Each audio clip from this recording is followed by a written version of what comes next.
5वीं तक स्लेट की बत्ती को जीभ से चाटकर कैल्शियम की कमी पूरी करना हमारी स्थायी आदत थी। लेकिन इसमें पाप बोध भी था कि कहीं विद्या माता नाराज ना हो जाए। पढ़ाई का तनाव हमने पेंसिल का पिछला हिस्सा चबाकर मिटाया था। पुस्तक के बीच पौधे की पत्ती और मोर पंख रखने से हम होशियार हो जाएंगे, ऐसा हमारा दृढ़ विश्वास था। कपड़े कपड़े के थैले में किताब कापियां जमाने का विन्यास हमारा रचनात्मक कौशल था।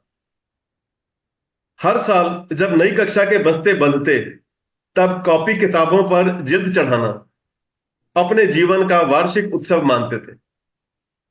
माता पिता को हमारी पढ़ाई की कोई फिक्र नहीं थी, ना हमारी पढ़ाई उनकी जेब पर बोझ थी। सालों साल बीत जाते, पर माता पिता के कदम हमारे स्कूल में ना पड़ते थे। एक दोस्त को साइकिल के बीच वाले डंडे पर और दूसरे को पीछे कैरियर पर बिठाकर हमने कितने रास्ते नापे हैं, यह अब याद नहीं, बस कुछ धुंधली सी स्मृतियां हैं। स्कूल में पिटते हुए मुर्गा बनते हमारा ईगो हमें कभी परेशान नहीं करता था। दरअसल हम जानते ही नहीं थे कि ईगो होता क्या है। पिटाई हमारे दैनिक जीवन की सहज सामान्य प्रक्रिया थी। पीटने वाला और पिटने वाला दोनों खुश थे। पिटने वाला इसलिए कि हम कम पिटे, पीटने वाला इसलिए खुश होता था कि हाथ साफ हुआ। हम अपने माता पिता को कभी नहीं बता पाए कि हम उन्हें कितना प्यार करते हैं, क्योंकि हमें आई लव यू कहना आता ही नहीं था। आज हम गिरते संभलते, संघर्ष करते दुनिया का हिस्सा बन चुके हैं। कुछ मंजिल पा गए हैं, तो कुछ ना जाने कहां खो गए हैं। हम दुनिया में कहीं भी हों, लेकिन यह सच है, हमें हकीकतों ने पाला है। हम सच की दुनिया में थे। कपड़ों को सिलवटों से बचाए रखना और रिश्तों को औपचारिकता से बनाए रखना हमें कभी आया ही नहीं। इस मामले में हम सदा मूर्ख ही रहे। अपना अपना प्रारब्ध झेलते हुए हम आज भी ख्वाब बुन रहे हैं। शायद ख्वाब बुनना ही हमें जिंदा रखने रखे है, वरना जो जीवन हम जी कर रहे हैं उसके सामने यह वर्तमान कुछ भी नहीं। हम अच्छे थे या बुरे थे, पर हम सब साथ थे।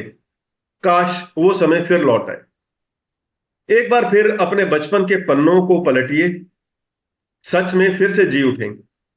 और अंत में हमारे पिताजी के समय में दादाजी गाते थे, मेरा नाम करेगा रोशन, जग में मेरा राज दुलारा।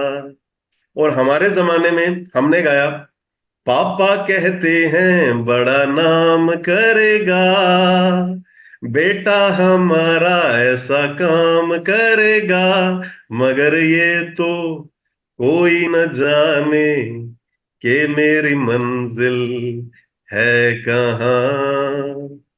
अब हमारे बच्चे गा रहे हैं, ये गाना मेरे को आता नहीं है, बापू सेहत के लिए तू तो हानिकारक है। If I think Poonam knows she can sing, मुझे नहीं पता how how to sing this song. तो सर वो हरियाणवी है, बापू सेहत के लिए तू तो हानिकारक है, बापू सेहत के लिए। तो he is talking about father या? यस। अच्छा। फादर। ओ। पापा को कह रहे हैं कि आप हमारी सेहत पापा के इज लिए वेरी स्ट्रिक्ट हानिकारक एक्चुअली। है, स्ट्रिक्ट है वो। तो सही में हम कहां से कहां आ गए। एक बार मुड़कर देखिए और मुस्कुरा दीजिए, क्योंकि change is part of life, accept it graceful. Thank you. तो मैंने कहा चलो टाइम बच गया है तो इसको थोड़ा सा यूटिलाइज करना चाहिए। बिल्कुल। नहीं सर, बढ़िया एक्चुअली मेरे ख्याल यूटिलाइजेशन। से बचपना ही सबसे खूबसूरत फेज होता है सभी के जीवन का। तो आप जैसे बता रहे थे ना, तो मुझे एक किस्सा याद आ रहा था अपने, मतलब मेरे मेरे फ्रेंड का। एक्चुअली हम लोग स्कूटी से, मेरा मेरा बेस्ट फ्रेंड है मेरा अभी भी, मतलब काफी बात कम होता है ना कि आदमी, आपने कहा ना जैसे कोई मंजिल पा गया, कोई कहाँ खो गए। तो अब एट प्रेजेंट तो उससे बात नहीं होती। तो एंड तो मैं आपको बताऊं, तो मेरी स्कूटी खराब हो गई थी वापसी में, एक बार स्कूल से लौट रहा था, स्कूटी खराब हो गई थी। और हम लोग का दिमाग देखिए, मतलब एक बचपन का दिमाग देखिए, मतलब उसकी स्कूटी चली, मैंने कहा यार चलो यार अब हेल्प करो कुछ। तो उसने क्या किया, हम लोग ने अपनी टाई उतार के सोचा एक स्कूटी से स्कूटी को बांध लेते हैं and will be able to pull the scooty through tie के थ्रू। बताइए, मतलब वही मैं कह रहा हूँ कि बचपन में मतलब कैसा फेज होता है। और वो जो गॉड। स्कूटी खींची, वो तो छोड़िए, टाई जो टूटी वो हटी अलग, जो अपने आप हट गई वो। लेकिन वही मैं कह रहा हूँ, एक फेज ऐसा भी होता है कि आदमी को हर कुछ लगता है कि हाँ सब कुछ जायज है, सब कुछ अच्छा है, बहुत अच्छा चल रहा है, हम लोग बहुत अच्छे इंटेलिजेंट है। तो वही just that reminded me of that time. तो बेसिकली वही अच्छी मेमोरीज रहती हैं। वो इंग्लिश में गाना भी सभी ने, मेमोरीज ब्रिंग बैक यू, तो काफी अच्छा लगता है ऐसे पलों को याद करके। अब तो कहाँ से कहाँ चले जा रहे हैं, सब चले ही जा रहे हैं। नहीं सही, एक चीज और बड़ी अच्छी इसके अंदर लगी कि हमें पता ही नहीं था ईगो होता क्या है। मतलब सही। मुझे भी पता है, मैं जब मुर्गा बनते थे ना हम लोग, या कोई बनता था, दोस्त मुर्गा बनता था, तो हम गोलियां बना के पेपर के उसके नीचे रख दे, अंडा दिया इसने।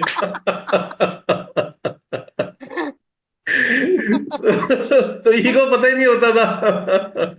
और सबसे बड़ी बात, अगर पिट भी जाते थे पापा से, अगर बोलते भी थे, पापा कहते थे तुम ही लोग, तुम लोगों ने कुछ गलत किया होगा तभी हाँ, पिटे हो तुम ये लोग। तो दैट आई थिंक ये यूनिवर्सल फैक्ट है फॉर हाँ, टीचर की एवरी गलती चाइल्ड नहीं अभी। है, तुम्हारी गलती। नहीं अभी, लेकिन रिवर्स, हाँ अभी नाउ हाँ, अडेज पेरेंट्स आर हाँ। Like totally different. अगर आपका बच्चा कंप्लेन नहीं, आप अपने बच्चे को देखो ना, मेरे बच्चे को मत बोलो। हमारे मत यहाँ पहले बोलो मार दिया जाता था, बाद में पूछा जाता किया किसने है।